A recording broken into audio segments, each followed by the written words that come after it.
आपका क्या ख्याल है, अमेरिका ने क्यों इस ग्रुप को सैंक्शन किया है इस वक्त? What do you make of this? Sir हमारे नेशनल हीरोज तो यही है। मैं तो कहती हूँ कायदे आजम को हटा के नोट के ऊपर हाफिज सईद का फोटो लगा दे। हैं कि पाकिस्तान दुनिया के 10 सबसे डेंजरस कंट्रीज में से एक है ख़वातीन के लिए। अब उसमें जेंडर वायलेंस भी बहुत ज़्यादा है। इसमें समथिंग गुड, मतलब जिन लोगों ने किए हैं उनको अप्रिशिएट करना चाहिए कि नहीं? तो पाकिस्तान को तो फिर यूएन के ऊपर केस कर देना चाहिए कि ये लोग तो बेचारे डिसमेंटल हो गए, तो काम ही कुछ नहीं कर रही है, तो टोपियां सी सी के गुजारा कर रहे हैं और आपने इनको टेरर ऑर्गेनाइजेशन डिक्लेयर कर दिया है। तो हम उनके ऊपर केस क्यों नहीं कर देते, इंटरनेशनल कोर्ट ऑफ जस्टिस में जाएं और कहें ये देखो इतने आम से लोग हैं बेचारे, इतने गरीब लोग हैं, इतने सीधे हो गए, तो तीर की तरह सीधे हो गए और आप लोग इनका नाम डाले जा रहे हैं, तो उनके ऊपर उल्टा केस कर दे पाकिस्तान जाके, अगर इतना ही कॉन्फिडेंट है लोग। जबकि आप जानते हैं कि ये लोग नाम बदल कर आते हैं और इनका कोई काम नहीं बदलता, ये वही रहते हैं जो ये हैं। ये वो जिसे कहते हैं ना कुत्ते की दुम है, ये सीधे नहीं होते। हाँ इनका तरीका है वारदात चेंज हो सकता है कि ये पहले किसी और तरीके से ऑपरेट करते हो, अब कोई और तरीका इन्होंने कर लिया हो, ये जरूर हो सकता है, लेकिन ये सुधर जाएंगे मुझे नहीं लगता कि ये सुधरने वाली चीजें हैं। आपका क्या ख्याल है, अमेरिका ने क्यों इस ग्रुप को सैंक्शन किया है इस वक्त? What do you make of this? Sir कुछ पॉइंट्स उनके हाथ में आए होंगे जब भी किया होगा ना, कुछ नहीं ऐसे बस सिर्फ इसलिए कि उनको ऐसा लगा। अमेरिका कोई हम लोगों की तरह तो काम नहीं करता कि मेरा ख्याल है मुझे ऐसा लगता है, ऐसा तो नहीं होता ना कुछ सर पॉइंट्स उनके सामने आए होंगे, चाहे भारत ने दिए हो या किसी ने भी दिया हो, फिर उन्होंने उनको वेरीफाई किया होगा। अगर भारत भी कर रहा है तब भी वो वेरीफाई करेंगे, भारत के सिर्फ कह देना तो काफी नहीं होगा, वरना तो अभी तक यहाँ पर जितने लोग इनमें से आधे तो अरेस्ट हो गए होते। तो वो अगर भारत का ही जोर चल रहा होता, भारत ने उन्हें कुछ ना कुछ बताया होगा, उसके बाद उन्होंने उसको वेरीफाई किया होगा, तब जाके फिर ऐसा किया होगा ना। इसलिए कि जो टेरर ऑर्गेनाइजेशन या टेरर फंडिंग के केसेस हैं या जो लोग हैं हाफिज सईद टाइप के, तो वो लिस्ट जो है वो इतनी मतलब उसमें 100-200 ही लोग होंगे ना, उससे ज्यादा तो नहीं होंगे। तो उनको उन्होंने चेक किया होगा, वेरीफाई किया होगा, उसके बाद इनके ऊपर इल्जाम लगा होगा। लेकिन इस वक्त इसहाक डार साहब को बात नहीं करनी चाहिए थी, उन्होंने ऐसा बात करके और साबित कर दिया कि हाँ वो जो ये कहते हैं ना नॉन स्टेट एक्टर, तो उन्होंने बता दिया कि नॉन स्टेट एक्टर नहीं है, ये स्टेट एक्टर ही है, क्योंकि आपका डिप्टी प्राइम मिनिस्टर खड़े होकर उनके लिए बात कर रहा है। नहीं, ये वैसे जो स्टेटमेंट इसहाक डार साहब चला रहे हैं ना मैडम, ये तब की है जब इंडिया ये हमला हुआ था, ठीक है?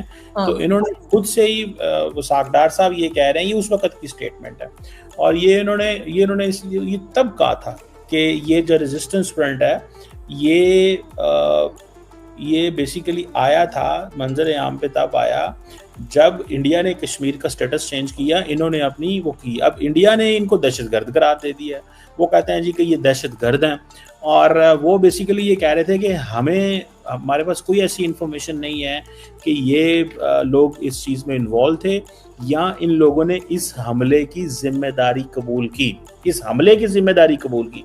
इंडिया कह रहा है कि इन्होंने इस हमले की जिम्मेदारी कबूल की, और बाद में वो कहते हैं पता चला था कि ये जो हमले की जिम्मेदारी कबूल की थी, ये इन्होंने मीडिया पे फेक न्यूज़ चलाई थी। ये इसहाक डार ने कहा है कि फेक न्यूज़ की बेस के ऊपर ये सारा चीज़ करा रहे थे।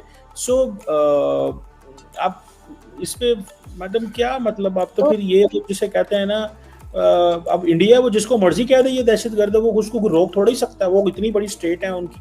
सर इंडिया में तो कह सकते हैं, लेकिन सर अगर आप यूएन की तरफ चले जाते हैं या आप अमेरिका की बात करते हैं तो वहां तो कोई ना कोई प्रूफ देना पड़ता होगा ना भारत को, या बस उनका कह देना काफी है, वो बोलेंगे टेररिस्ट हैं। नहीं, तो इधर इजराइल में इतना जेनोसाइड वो नेतन्याहू ने कर दिया, तो अमेरिका ने क्या बोला है उसके ऊपर? कुछ भी तो नहीं बोला, उसने तो कहा करते रहो जेनोसाइड, हमें तुमसे। अब देखिए ना, अमेरिका की भी सारी बातें थोड़ी ठीक है। आपको नहीं लगता ये बेसिकली अमेरिका ने एक पॉलिटिकली मोटिवेशन था कि भाई चलो इंडिया को खुश कर दें, पहले नाराज थे हमसे क्योंकि हमने इनकी मदद वगैरह नहीं की पाकिस्तान के खिलाफ में। आपको नहीं लगता ये सियासी चाल अमेरिका ने खेली? मैं तो यही समझता हूँ।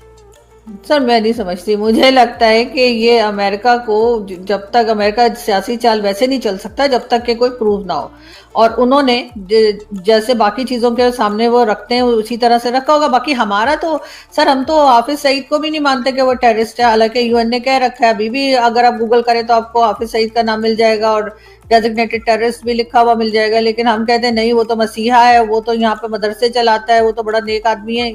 हमारे जो पैनलिस्ट, पाकिस्तानी पैनलिस्ट जो इंडियन टीवी पे जाते हैं, वो गले फड़ फड़ के बोल रहे होते हैं कि जी वो तो बड़ा अजीम इंसान है।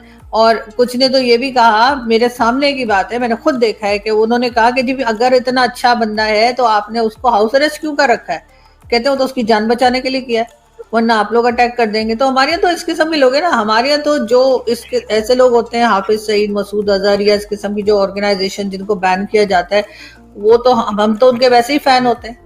हम कहते हैं नहीं ये तो बहुत अच्छा काम कर रहे हैं। तो यहाँ पे हम क्या मान रहे हैं वो तो बात मैटर ही नहीं करती। हमने तो आज तक नहीं कहा कि कोई टेररिस्ट हमारे यहाँ है।